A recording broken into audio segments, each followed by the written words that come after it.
Yesterday, Blackpool Pleasure Beach Resort announced 5 rides will be closed in 2025. They also announced a couple of future developments and promised even more future development announcements are to come. So what is going on at Pleasure Beach Resort?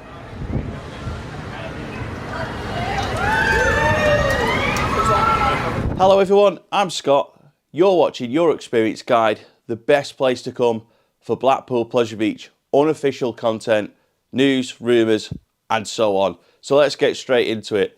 5 rides will be closed in 2025. Those rides are Red Arrows Skyforce, Eddie Stobart Convoy, the Alpine Rally, the Thompson Carousel and the Gallopers. So I think there's 2 ways that we can all look at this as fans of the Pleasure Beach. Yes, it is sad to see more attractions being closed and potentially removed in an era when a lot of rides have been removed and not replaced. But also we can see that Pleasure Beach are being proactive and looking to make data-driven decisions as far as their attractions go for the good of the park and for the good of the future of the park in terms of how they can evolve and refresh the lineup, something that we have all been asking for them to do for a very long time. Let's be honest, it's 2025. Pleasure Beach cannot live on nostalgia alone. Things have got to change in the park. They've got to find a way to get new people into the park, get new people spending money and not rely on what they did in the 90s, not rely on things they did before the 90s. They've got to get with the times, get some new attractions in, and I think that is what they're working towards doing. And it is something that people have been asking for. They are in a rock and a hard place. They've got so many classic attractions that so many of us don't want to see them remove. But on the flip side, there is so many awesome new roller coaster and ride concepts out there that we all want to see Blackpool building. So the Pleasure Beach are stuck in a rock and a hard place because they take rides out, we all moan. They put new rides, they don't put new rides in, we all moan. So there's got to be a balance somewhere, and I think that they're currently looking to try and find that balance of what can we take out and get new attractions in place of. Also, what can we keep going, what can we reinvest our money into to keep at the park and just keep a mix of that nostalgia that we all love, but those new attractions coming into the park that we all really want to see. What I do find interesting about the decision-making process is that they've been very clear that this is data-driven decision. This is not a case of a couple of people from the boardroom walking around the park last October going, don't like that ride, close it. Don't like that ride, close it. Oh, and we don't like that one, close that one as well. This is not impulse decision-making. This is decision-making that has been done with data-driven information, stuff that they have collected probably over a whole season, maybe longer. Maybe this information has been collected since the start of 2023. We don't know, but it's a data-driven decision where they've looked at the ridership, looked at the throughputs, probably looked at the cost of the attraction. Is it worth running the attraction? Probably not. Can we invest that money into the future of the park? Probably. So let's close it, make an announcement and work towards the future. And on that subject, isn't it great to see official communication from Pleasure Beach, not impulsive communication because a rumour's got out or because someone spotted a ride's been removed or spotted something has been like signage or something's been taken off a ride. This is not impulsive statements that have been thrown together at the last minute because someone spotted a ride coming down, someone spotted something that shouldn't be there or a signage is gone or something's been taken off the map. This is clear, precise communication from the park before the park opens to be honest, transparent and answer the questions that people have been asking, which is what I'll get to in terms of other things that they've said in their statement.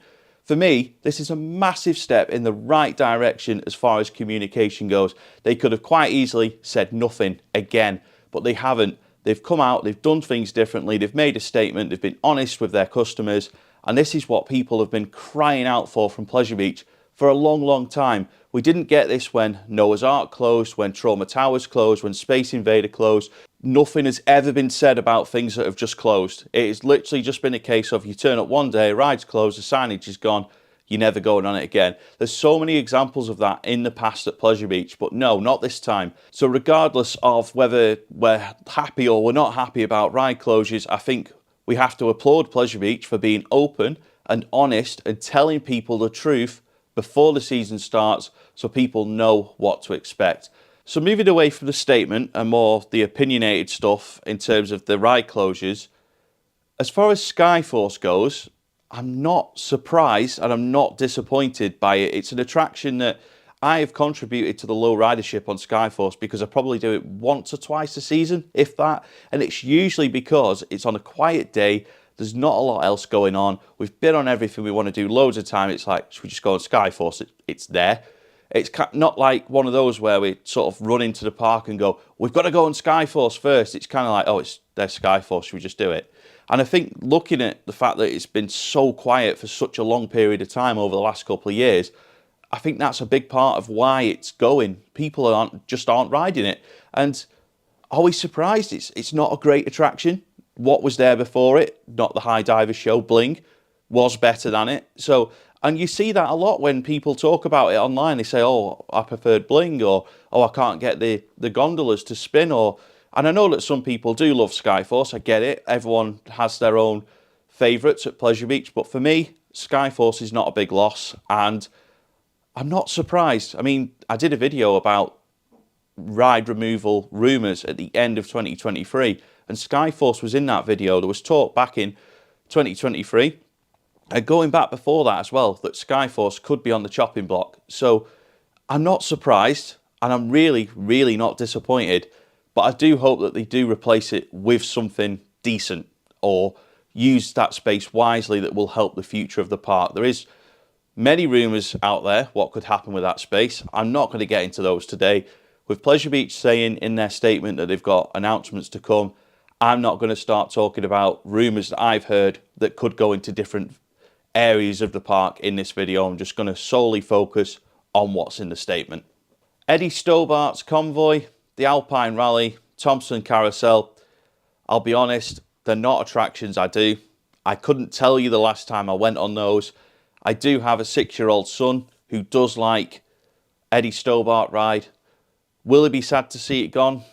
I'm not so sure. There's plenty of other stuff for him to do, so I don't think those 3 are going to be things that I'm going to miss in 2025. The only attraction of the 5 that will be closed this year that were open last year, or open at points last year, is Gallopers. The only reason I'm going to miss it above all is because when you're in the big one queue and you can hear the music from the Gallopers, it's kind of an iconic thing of Pleasure Beach. It gives some atmosphere to the area.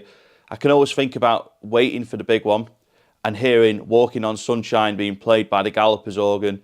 It just adds a little bit of atmosphere. You stood in the big one queue, all of a sudden you hear the big one chain firing up, the train's going up, you hear the iconic Arrow lift hill noise, and in the background you can hear the Gallopers. So that is the one thing out of the 5 rides that are gone, or going to be closed, I should say, that I'm going to miss in 2025. And it's not so much from a going on it point of view, it's more the atmosphere that it generates in the area that I'm going to miss.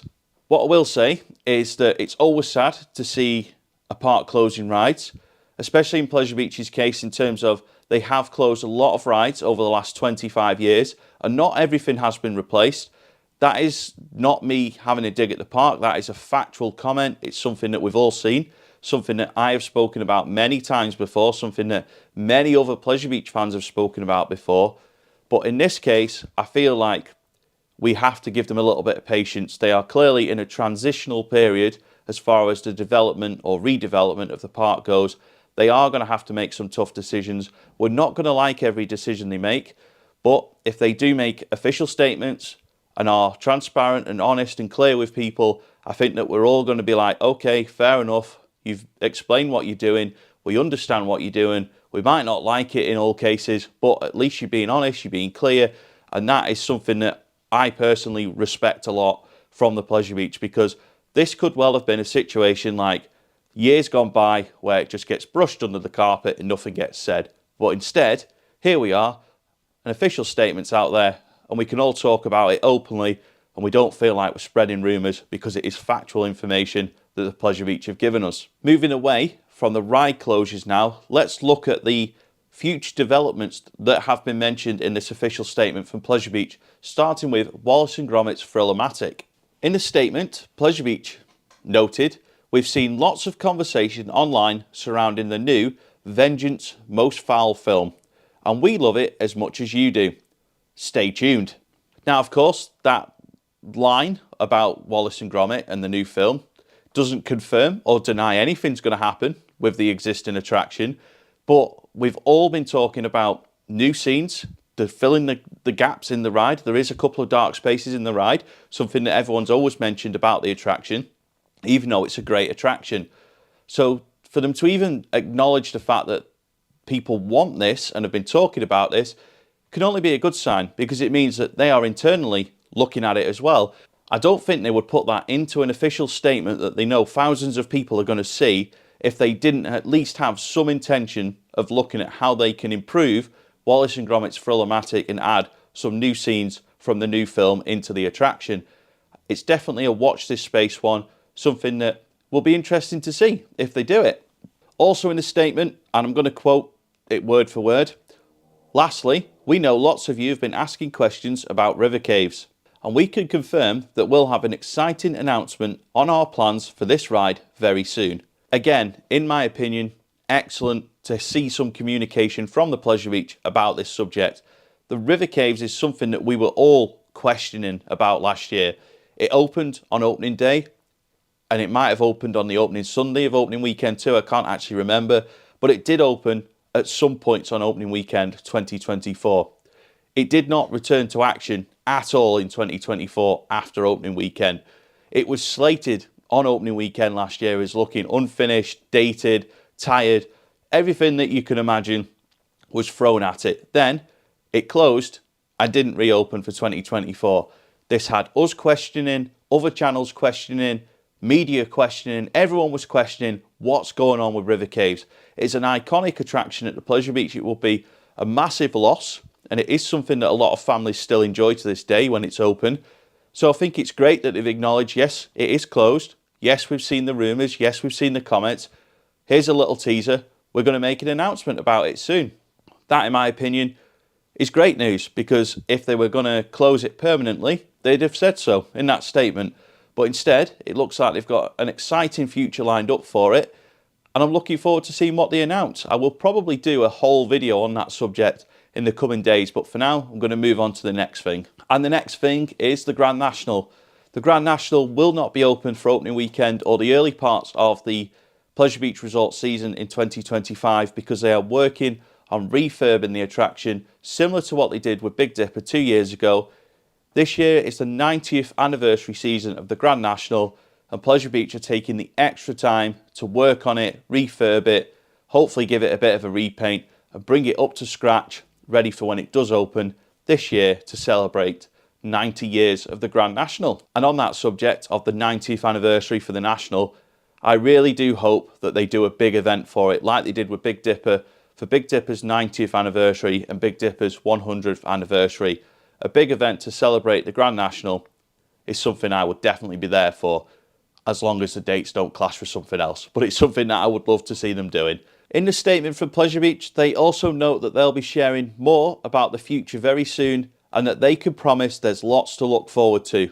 So that line or statement from the Pleasure Beach within their big statement does certainly leave things open for speculation and predictions. And here on Your Experience Guide, we do love a prediction and speculation video. As well as the River Caves announcement, as well as a potential announcement about more scenes in Wallace and Gromit, there's also the potential for a Grand Prix replacement announcement.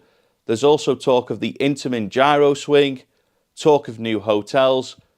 So let's see what the future brings at Blackpool Pleasure Beach. And again, I do understand that seeing more rides being closed and no immediate replacements is going to result in criticism for the Pleasure Beach. I understand that, and I think the park understand that too. But it's going to be interesting to see what they do in the future. And it's great to see that they are making data-driven decisions about rides and not impulse, let's just get rid of that one because why not decisions. So let's see what the future holds for the Pleasure Beach. If you have enjoyed this video here on Your Experience Guide, please give us a like. There's a little thumbs up button below. It massively helps the channel going forward. Please subscribe. There's lots of Pleasure Beach content to come in the next couple of days and throughout 2025. Please comment with your opinions on this latest news from the Pleasure Beach. Many thanks for watching. I'll see you next time.